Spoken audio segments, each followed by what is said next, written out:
Hey friends, if you encounter Windows Update error 0x800f0982, then please watch this video. I will guide you through the resolutions. The first solution is to run the Windows Update Troubleshooter.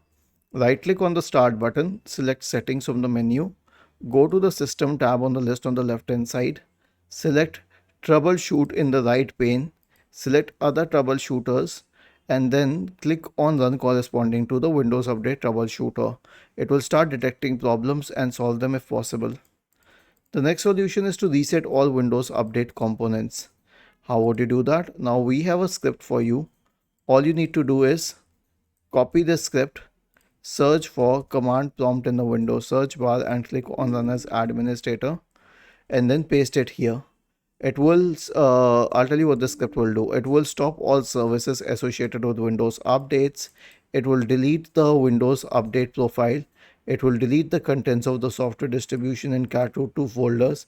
It will re-register all the DLLs. It will reset WinSock, and it will restart all the services associated with Windows updates.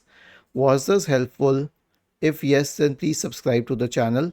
If not, then let us know in the comment section of the video on how we could help you further.